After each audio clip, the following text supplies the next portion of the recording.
Good morning दोस्त, मैं सकलदीप कुमार। आज आपके लिए लाए हैं न्यू चैप्टर रेशियो। आज रेशियो हम लोग पढ़ेंगे और यही चैप्टर रामबाण है सभी चैप्टर के लिए। हमारे पास रेशियो ही एक ऐसा चैप्टर है सभी चैप्टर में काम देने वाले हैं जी। रेशियो एक ऐसा चैप्टर है और इसमें इतना अच्छा सा अध्ययन करना है जो यही नियम यही रूल आपको सभी चैप्टर में काम देंगे, ठीक है।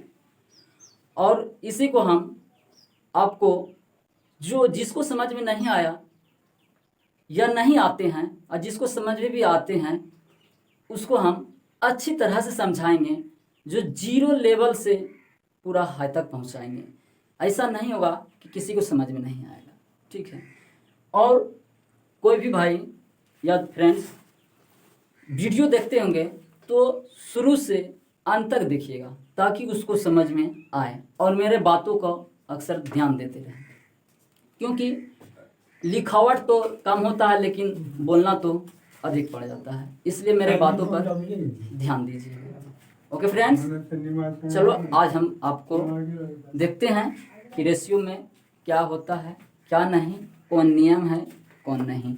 मेरे पास एक ही नियम है, शुरू से अंत तक कहते आ रहे हैं कि मेरे पास एक ही नियम एक ही रूल्स है कि आपको प्रश्न में कहीं ना कहीं एक निश्चित राशि दिया होगा और निश्चित राशि की तुलना निश्चित राशि के साथ करना है और जिसको पूछे उसको गुना कर देना है, बस आपका सीधी आंसर डायरेक्ट आ जाएंगे, ठीक है भाई।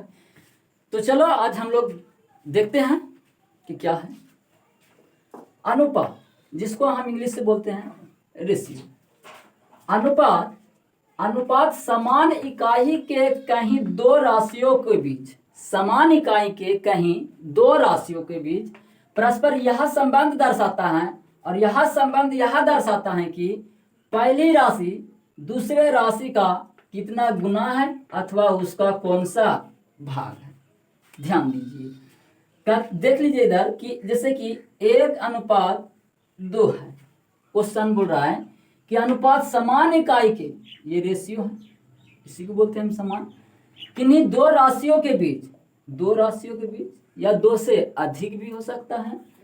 परस्पर संबंध को यह दर्शाता है कि पहली राशि दूसरे राशि का, पहली राशि दूसरा राशि का कितना गुना है अथवा कितना भाग है, कितना गुना है अथवा कितना भाग है, आपसे यही पूछेगा, ठीक है, समझे। अब दूसरा देखना है, याद रखने योग्य बातें हैं, एकदम पूरा बेसिक लेवल से पढ़ाएंगे, एकदम जीरो लेवल से, ताकि सभी फ्रेंड्स को समझ में आ जाना चाहिए। एकदम जीरो से स्टार्ट कर रहे हैं भाई, हाँ एकदम बिल्कुल जीरो से, ठीक। तो ध्यान दीजिए कि याद रखने की योग्य बातें क्या क्या है, इस पर ध्यान दीजिए कि A/B को A/B के रूप में भी प्रकट किया जा सकता है। जैसे A/B को हम A/B को रूप में लिख सकते हैं। आगे दिए गए राशि को मध्य अनुपात प्रकट करते समय यह ध्यान रखना होगा कि A/B/C में प्रथम पद को AX मान लिया जाए तो दूसरे तथा तीसरे पद को क्रमशः BX तथा CX मान लेना होगा। मेरा कहने का तात्पर्य यह है कि अनुपात में कोई भी राशि दिया हो उसको अगर प्रथम पद को हम जो चीज भी मान लेंगे तो दूसरा तीसरा जितना भी राशि दिया हो सभी को मानना पड़ेगा, नहीं तो गलत होगा। तो इसलिए ध्यान दीजिए कि अगर पहले राशि को हम जैसे कि A/B/C, अगर पहली राशि को हम AX मान लिए तो दूसरा राशि को BX, तीसरा राशि को CX मानना होगा, ताकि X काट के फिर A/B/C प्रूव्ड हो जाए।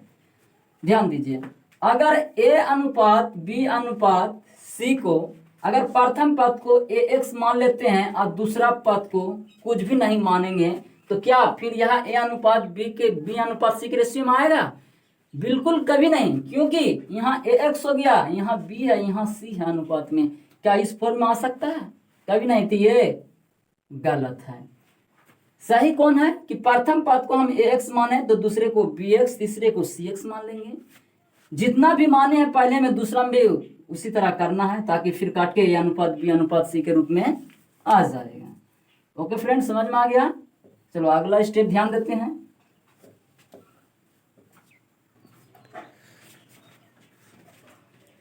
तीसरा स्टेप में दिया गया है कि दिए गए राशि के बीच मध्य अनुपात प्रकट करते समय यह ध्यान रखना होगा कि जिस राशि में का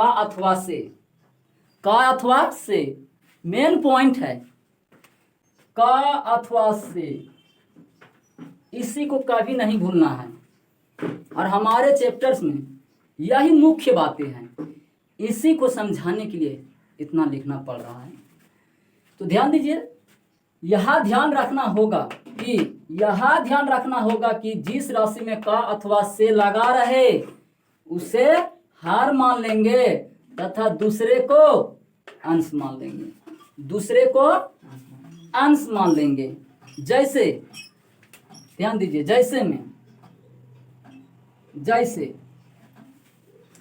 जैसे ए की आय बी की आय का 4/5 गुना है। जैसे ए की आय बी की आय का 4/5 गुना है। तो ध्यान दीजिए, जिस राशि में का अथवा से लगा रहे उसे हर मान लेंगे।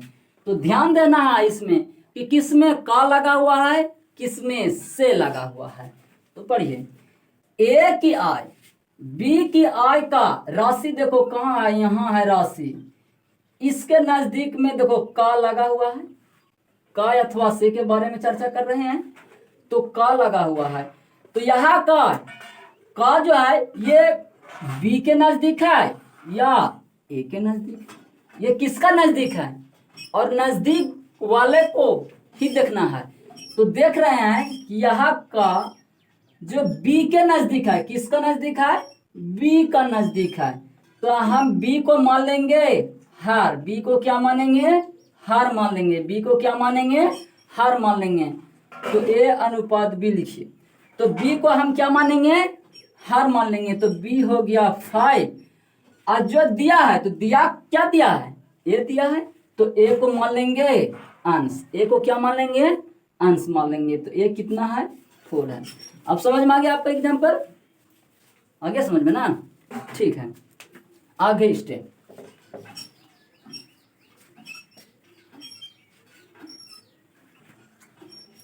चौथा स्टेप ध्यान दीजिए, अनुपात के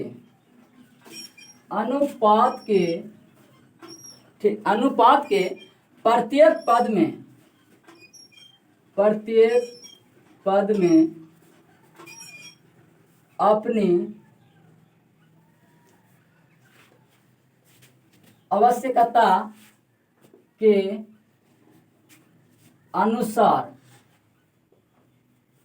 किसी भी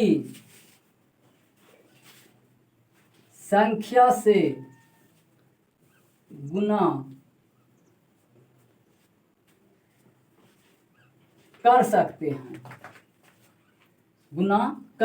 हैं, लेकिन शून्य को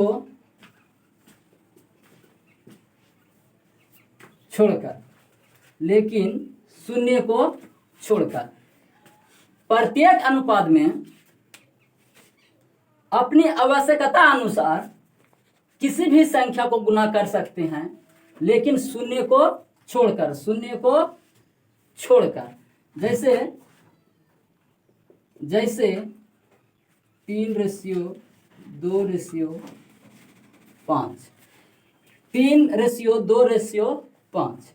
इसमें मेरा आवश्यक अनुसार है कि नहीं हम 5 से गुना करें। किससे गुना करें? 5 से गुना करें। तो हम 5 से गुना कर सकते हैं। तो 5 तिया 15, 5 दूनी 10, 5 25। हम गुना अपनी आवश्यक अनुसार गुना कर सकते हैं। फिर अगर उसी फॉर्मेट में लाने चाहते हैं तो कटा दीजिए। तो 5 तिया 15, 5 दूनी 10, 5 25, इसी फॉर्म पर आ गया।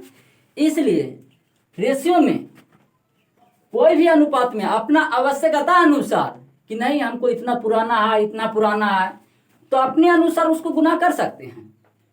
और जिस राशि में अगर हम इस राशि में 5 से गुना किए तो सभी राशि में 5 से गुना करना अनिवार्य है, नहीं तो गलत हो जाएगा।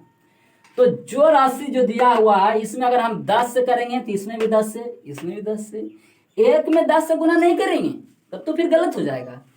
मतलब जिस राशि में गुना किया, प्रथम पद में गुना किए, जैसे इससे पहले वाला स्टेप में आपको बता दिया गया कि पहले पद को अगर ax माने तो दूसरे तीसरे को भी bx और cx मान लेना होगा।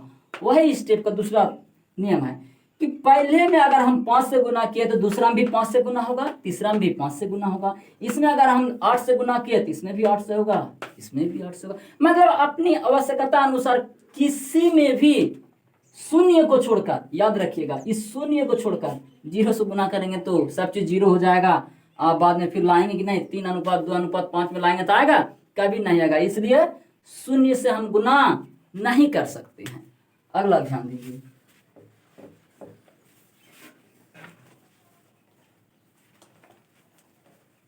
आपको पूरा 0 लेवल से आपको पढ़ाएंगे, आप घबराएंगे नहीं।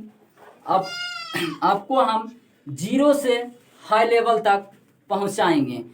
और प्लीज़ हमारे चैनल SK मैथमेटिक्स को आप लाइक और शेयर जरूर करें, अब सब्सक्राइब, अब बेल आइकन जरूर दबाइएगा, ताकि हम आप लोगों के लिए इतना मेहनत करते हैं तो आप भी हमारे लिए कुछ हक बनता है।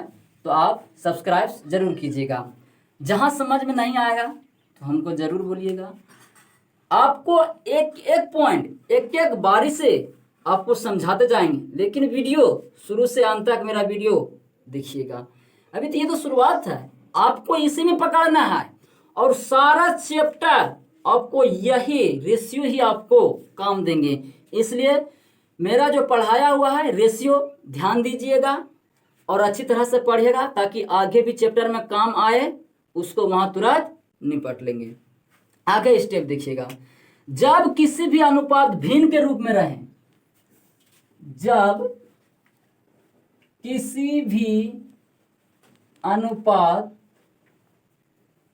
भिन्न के रूप में, जब किसी भी अनुपात भिन्न के रूप में रहे, ठीक, तो सर्वप्रथम उसके हर को, सर्वप्रथम उसके हर को एलसीएम लेना है और एलसीएम को सभी पद को गुना करना है। समझ में आया? जब किसी भी अनुपात के भिन्न के रूप में रहे तो सर्वप्रथम उसके हर को एलसीएम ले लेना है। क्या करना है? हर को एलसीएम ले लेना है और एलसीएम को सभी पद को गुना कर देना है। जैसे ध्यान दीजिए भिन्न के रूप में, जैसे कि A अनुपात B अनुपात C, 1/2, 2/3, 3/5। ये क्या है? भिन्न के रूप में है। क्या है ये? भिन्न के रूप में है। तो आपको क्या बोले कि जब किसी भी अनुपात भिन्न के रूप में रहे, सर्वप्रथम उसके हर, तो हर कौन है? ये है। हम जैसे कि इसको ऊपर वाले को अंश कहते हैं, नीचे वाले को हर कहते हैं। ये भिन्न के रूप में है। ऊपर वाले को क्या कहते हैं? अंश कहते हैं, नीचे वाले को हर कहते हैं।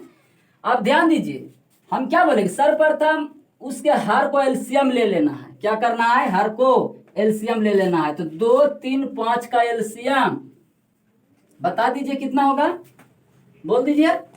30 होगा। कितना होगा? 30। सबसे बड़ा अंक को देखना है एलसीएम में, सबसे बड़ा अंक को देखना है कि यहाँ अंक को पढ़ते जाना है। 5 के 5, 5 दूनी 10, देखना है जब तक पढ़ते जाएंगे तब तक कि सभी संख्या से ना कट जाए। कौन कौन संख्या है? 5 है, 3 है, 2 है।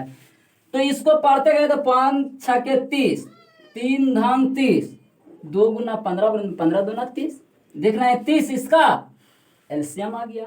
तो ध्यान दीजिए, आगे पढ़िए। और एलसीएम को सभी पद को गुना कर देना है। इसको रेशियो के रूप में लाने के लिए अगर जब कोई राशि भिन्न के रूप में दिया हुआ है तो हर को एलसीएम मान लेंगे। एलसीएम लेकर सभी पद को गुना कर देना है। तो देखिए अपना आप रेशियो में बढ़ जाएगा।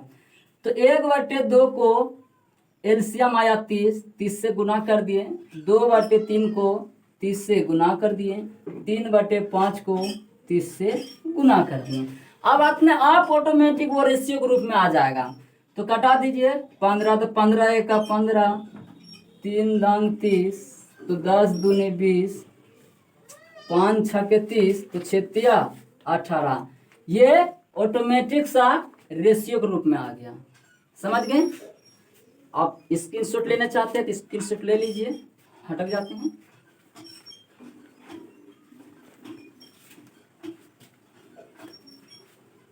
ठीक है, अगला स्टेप देखिए।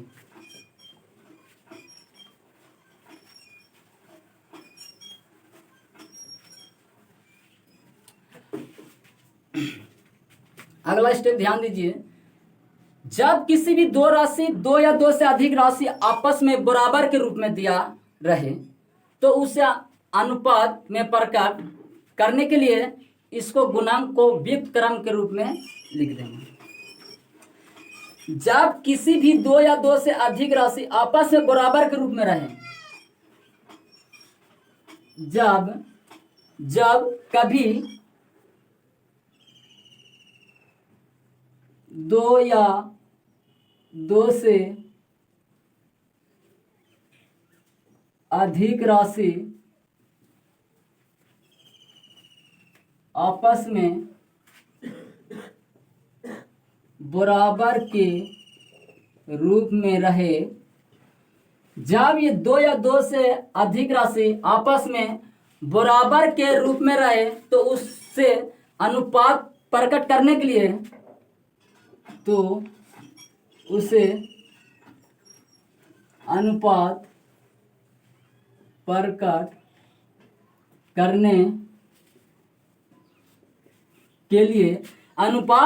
करने के लिए उसको गुणांक को व्युक्त क्रमानुपात में लिख देंगे।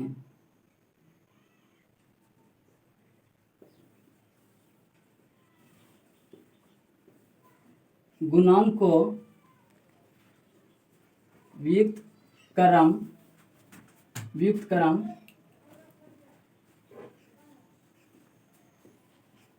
लिख देंगे, व्युक्त क्रम के रूप में लिख देंगे। जैसे कि ध्यान दीजिए, जैसे 2a 3b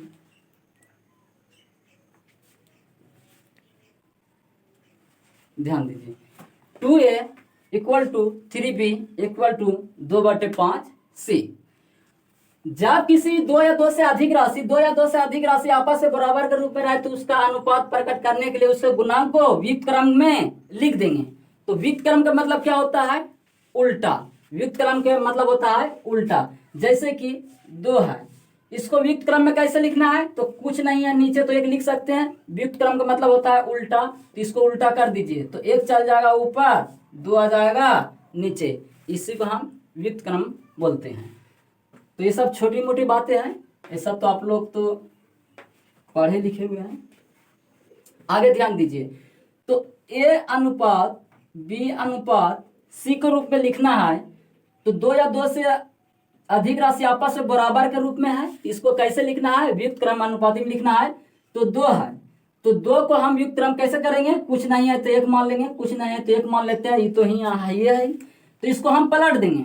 तो 1/2 रेशियो, ये भी पलट जाएंगे तो 1/3, ये बटे के रूप में दिया हुआ है, तो इसको पलट के इतना। अब हम लोग इससे पहले वाला स्टेप में सीखे थे कि जब कोई भी राशि आपस में रेशियो के रूप में भिन्न के रूप में दिया हुआ रहे तो सबसे पहले उसको हर को एलसीएम ले लेते हैं। तो इसको एलसीएम 2 3 2 का एलसीएम 6 होता है। और क्या बताएं कि यही एलसीएम को सभी पद को गुना कर देना है। तो गुना कर दीजिए। एलसीएम आया 6 से गुना 1/3 को 6 से गुना 5/2 को 6 से गुना कर दिए। अब 2 तिया 6, 3 दूनी 6, 2 तिया 6, तो 3 एका 3, 2 एका 2, 5 तिया 15। बस यही तो करना है और कुछ नहीं। समझ में आया? जिसको भी स्क्रीनशॉट लेना है ले लीजिए।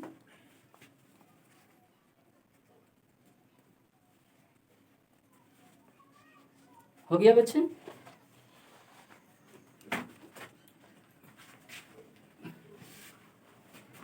चलिए अगला स्टेप ध्यान देंगे। और एक तरीका है। और एक तरीका क्या है? जैसे कि 2a = 3b = 4c। अगर आपको कोई भी बटे के रूप में भी नहीं है, इसको व्यक्तक्रम के अनुसार निकाल सकते हैं। अगर सीधा सीधी ऐसे रहेगा तो इसको बहुत आसान से भी निकाल सकते हैं। जैसे कि A/B/C। पहला पद को निकालना है, पहला पद को निकालना है तो पहले पद को झांप कर दोनों को गुना कर देना है। तो 4 तिया 12। अगर दूसरे पद को निकालना है तो दूसरे को झांक देना है और इसको गुना कर देना है। तो 4 दूनी 8। अगर तीसरे को निकालना है तो तीसरे को बंद कर देना है और दोनों का गुना कर देना है। तो 3 दूनी 6। ये रेशियो के रूप में आ गया, लेकिन इसको छोटा करना चाहते हैं तो छोटा कर देंगे। तो 2 तिया 6, 2 चौका 8, 2 छक्के 12। बस इस तरह भी कर सकते हैं। किसी की कोनो दिक्कत, किसी कोई प्रॉब्लम? सब ठीक है फ्रेंड्स? बिल्कुल बहुत अच्छे से समझिएगा। अब बहुत जीरो लेवल से आपको पढ़ाएंगे और हमारे यही रामबाण है। रेशियो चैप्टर ही सारे चैप्टर को मुकाबला करेंगे। पूरा रामबाण है, इसको ध्यान से पढ़िएगा और ध्यान से समझिएगा। यही आपका जिंदगी का शुरुआत है। यही चैप्टर आपको सारा चैप्टर को मजबूती बनाएंगे और मजबूती लाएंगे। ठीक है, इसलिए ध्यान दीजिएगा। अगला स्टेप देखते हैं। जब शब्द अधिक या कम का अर्थ होता है अंतर। जब अगला स्टेप देखिएगा, शब्द दिया रहेगा अधिक या कम,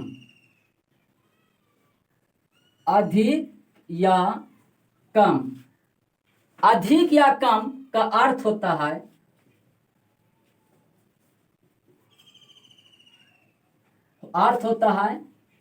अंतर। क्या होता है? अंतर होता है। अधिक बोले या कम बोले, इसका मतलब होता है अंतर। जैसे ध्यान दीजिए, 20 है, ये 15 है। कितना कितना लिए? 20 लिए, 15 लिए। बोल रहे हैं कि इससे यह कितना है अधिक, तो बोलेंगे कि 5 अधिक। आ गया मतलब अंतर। बोल रहे हैं कि इससे यह कितना है अधिक, तो बोल रहे हैं कि 5 अधिक। तो बोल रहे हैं कि इससे कितना कम, तो बोलेंगे 5 कम। कितना कम, तो बोलेंगे 5 कम। मतलब होता है अधिक बोले या कम बोले, इसका मतलब होता है अंतर। इसका मतलब क्या होता है? अंतर। और भी एक एग्जांपल देख लेते हैं। जैसे कि 20 और एगो -15 में दे दिया, -15 में दे दिया, तो बोलेंगे कि इससे ये कितना कम, बोलेंगे कितना कम, तो आप बोल दीजिएगा 5 कम। नहीं, ये गलत हो जाएगा। क्या होगा? गलत हो जाएगा, क्योंकि 20 से ये कितना कम है, तो 20 से यहाँ सीधे 20 तक आएंगे, 20 से 0 तक आएंगे तो 20 हो गया। फिर 0 से 15 तक जाएंगे तो हम बोलेंगे कि 35 कम है। मतलब होता है अंतर। कम या अधिक के मतलब होता है अंतर। तो माइनस माइनस क्या होता है फ्रेंड्स? तो प्लस। तो जोड़ देना है, तो सीधे 35। बोलेंगे कि इससे कितना अधिक, तो बोलेंगे कि 35 अधिक। -15 से 0 तक आएंगे तो 15, अब फिर 0 से यहाँ 20 तक आएंगे तो 20, तो 15 और 20 35। क्लियर हो गया कि जब कभी पूछे अधिक या कम तो उसका मतलब होता है अंतर। क्या होता है? अंतर। अब समझ में आ गया? ठीक है, आगे देखते हैं।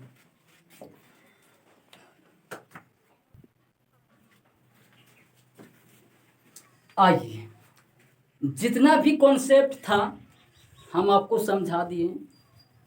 अब मेरा दिल कहता है कि आप लोगों को समझ में आ गया, और नहीं आया तो एक बार और भी देख लीजिएगा, बार बार देखिएगा, क्योंकि ये हम बता दिए कि मेरे चैप्टर जो रेशियो है ये सभी चैप्टर का रामबाण है, और इसी चैप्टर पढ़कर ही सभी चैप्टर में काम आएंगे और सारा चैप्टर में काम आएंगे, जहाँ तक कि एडवांस में भी काम आएंगे।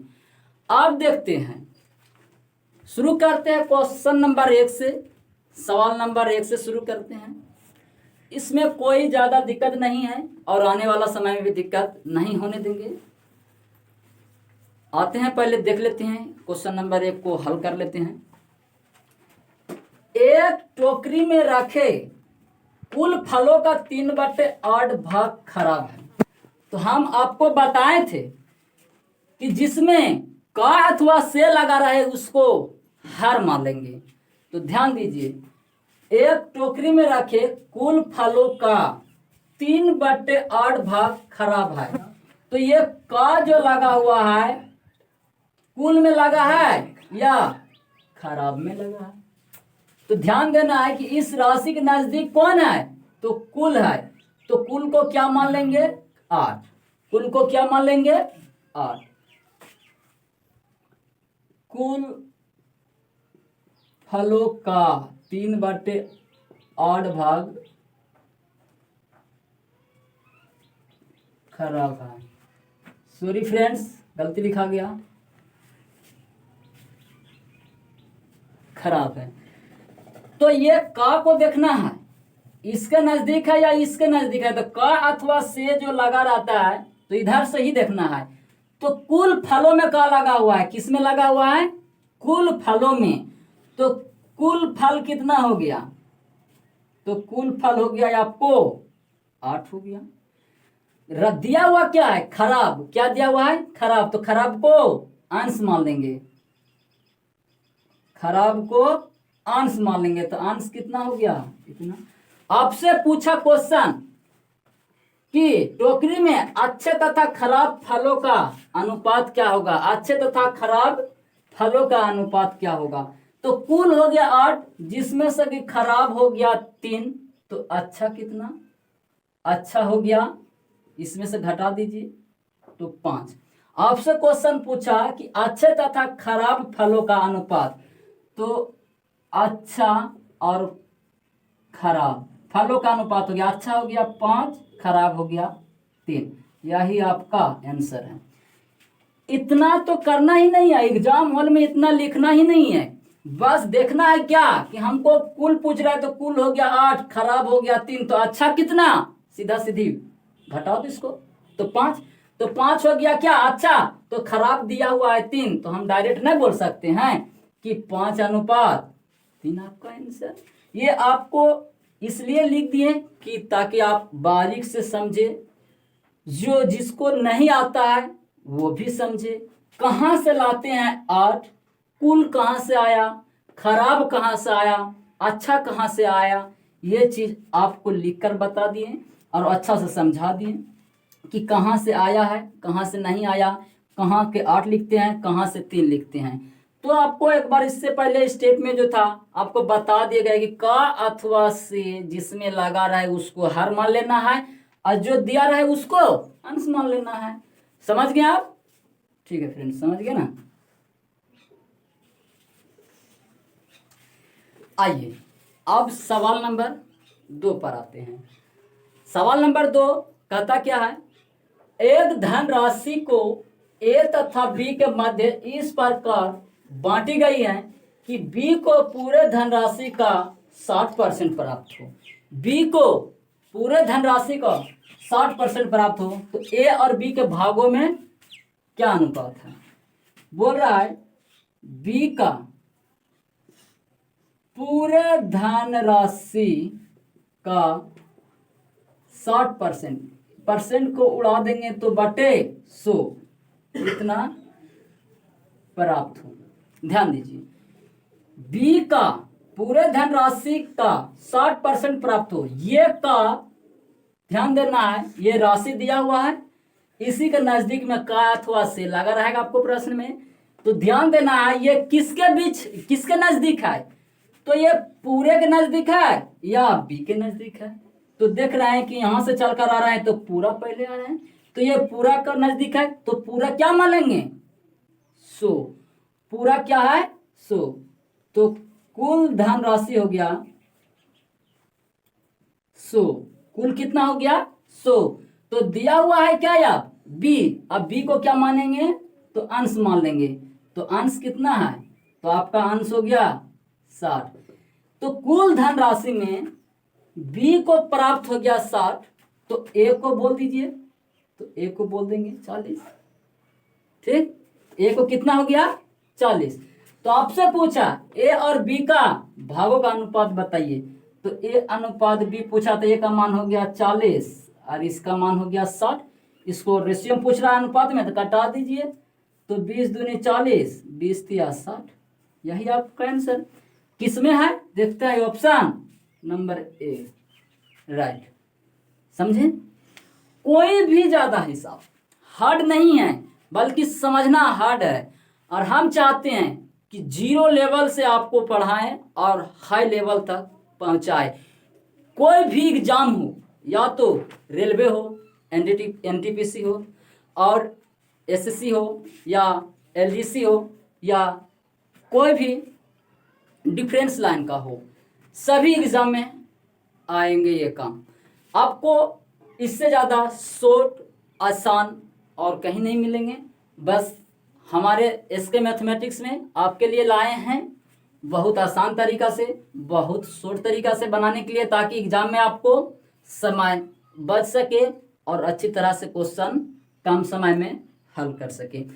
कितनों भी बड़ा प्रश्न हो उसको चुटकियों में हल करेंगे, 15 से 20 सेकंड में ही मैथ को हम रगड़ डालेंगे। तो भाई आज जितना भी कॉन्सेप्ट बताए हैं इसको एक बार नहीं 2 बार देख लीजिएगा और अच्छी तरह समझ लीजिएगा, और इसके बाद नेक्स्ट टॉपिक आएंगे, अगला वीडियो कल देंगे सुबह 9 बजे। इसके लिए आप लोग फ्रेंड्स तैयार रहेंगे। जितना भी हो आप लोग अधिक से अधिक शेयर करते रहेंगे, और अच्छा लगेगा तो लाइक भी कीजिएगा, सब्सक्राइब भी कीजिएगा, बेल आइकन घंटी दबाते रहेंगे। Thank you, all the best.